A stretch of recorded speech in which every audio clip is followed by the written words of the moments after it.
Longer than Brexit, renters criticise the 5-year wait for a ban on no-fault evictions. We're going to read into this more from Sky News, you guys. Let's go.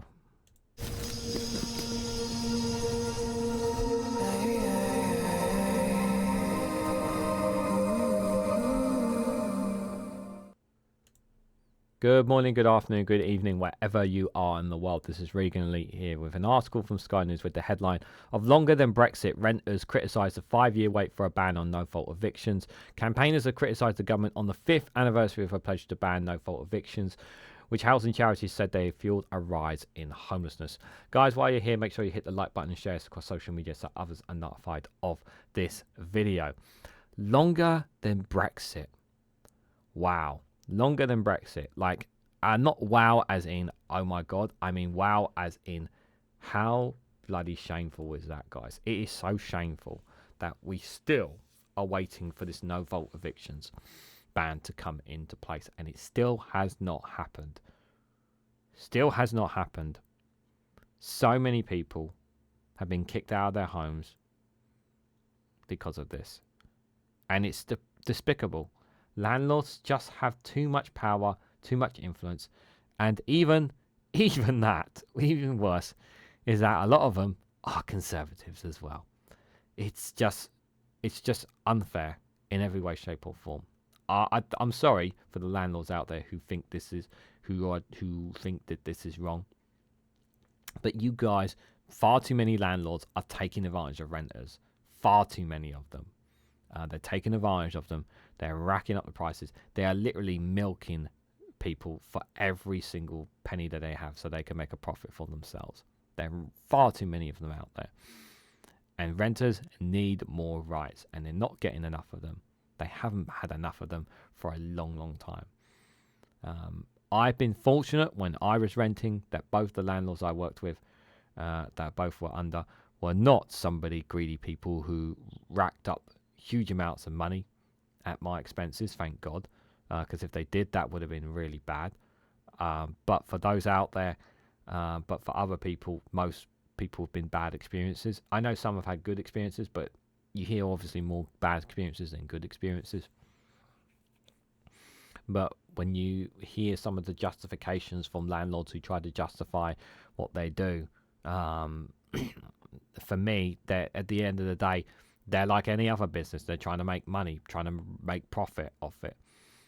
It's not a case about just making homes for people. To most of them, it's just about creating as much money as they can and squeezing their renters for as much pennies out of each and every penny that they possibly can as well. And they've been able to get away with it. That's the thing. They've been able to get away with it. Too many people have been kicked out of their homes. Too many people are on the streets. Too many people have been forced to move back in with parents and whatnot. We have a housing crisis that's also contributing to this issue. And I keep hearing about how many, and with regards to the housing crisis, we hear so much about how, we need to build new homes. We need to keep building lots and lots of new homes.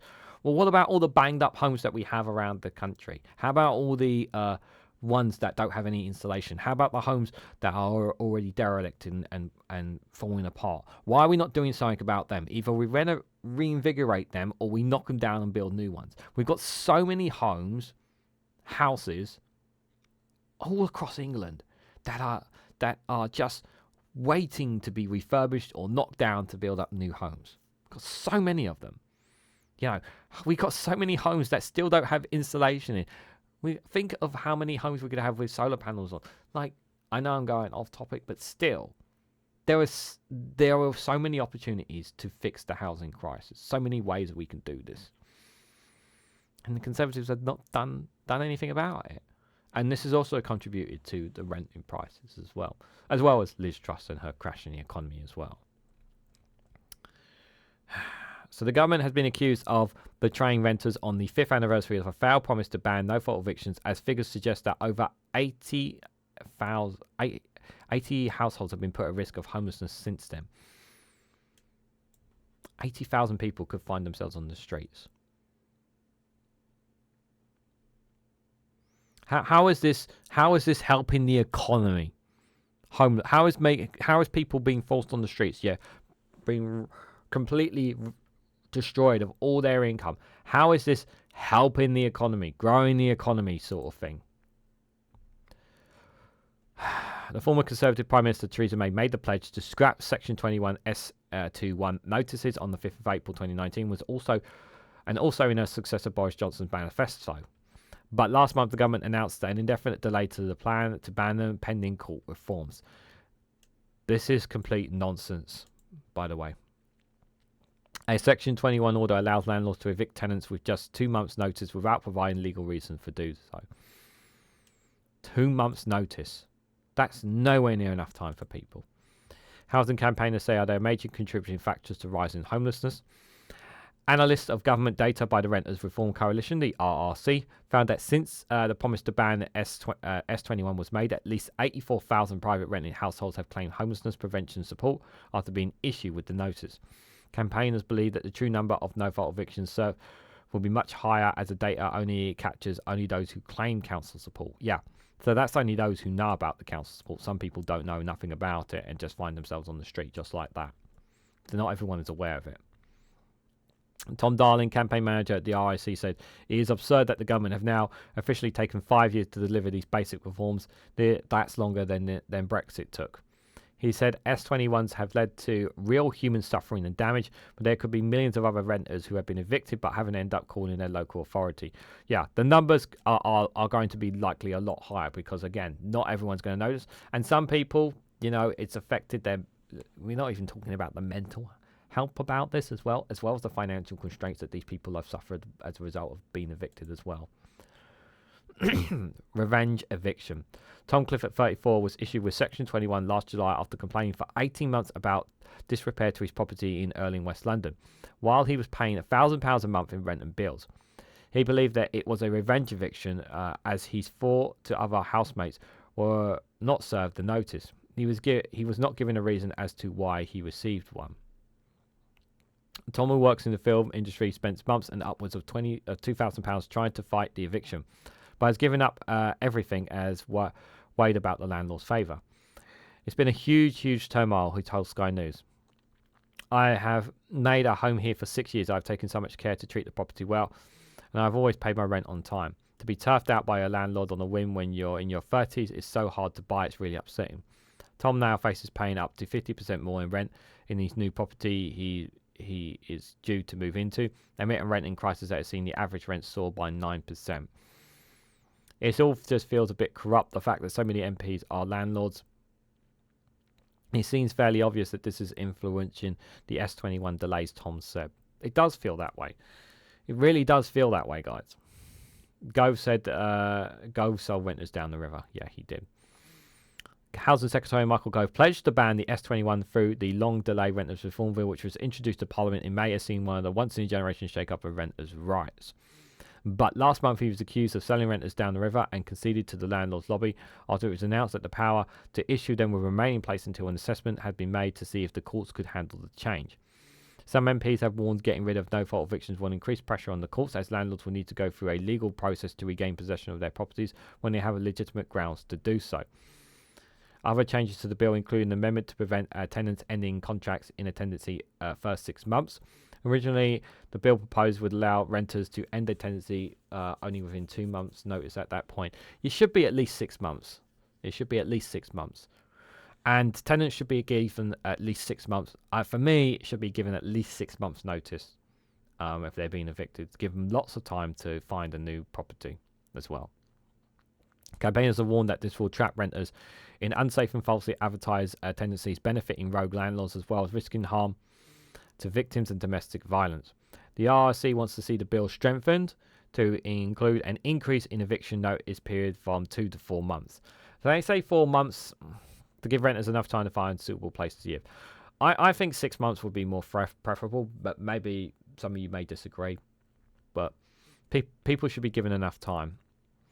They also want a protection period of at least 2 years during which renters cannot be evicted under the new no-faults grounds, and a limit on rent increases within a tenancy to stop landlords using rent hikes as a de facto no-fault eviction. Yeah, there needs to be a gap. There needs to be something there. Utter betrayal. Labour accuses the government of an utter betrayal of renters across Britain. The Shadow Housing Secretary and Deputy Leader Angela Rayner said hundreds of thousands of people have been put at risk homelessness since the hollow promise 5 years ago. There are now kids in school that weren't even born when the Tories first promised this. Rishi Sunak's Conservatives always choose party before country. It is in their DNA. Only Labour will immediately ban no-fault evictions. No ifs, no buts. A Department of Levelling Up Housing and Community spokesperson said, "We are committed to delivering our landmark renters reform bill that will provide a fairer private rented sector for both tenants and landlords. The bill will abolish Section 21 evictions, give people more security in their homes and empowering them to challenge their poor practices." But we are still waiting on it, guys. We are still waiting on it. I do believe that Angela Rayner will push hard to ensure that this Section 21 notice gets through.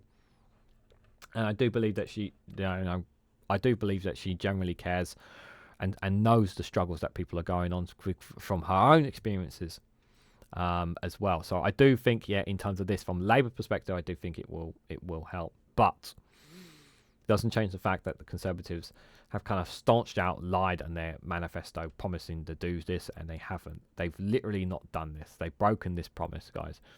And it is one that people should remember. Remember, they promised to do this and they didn't do this.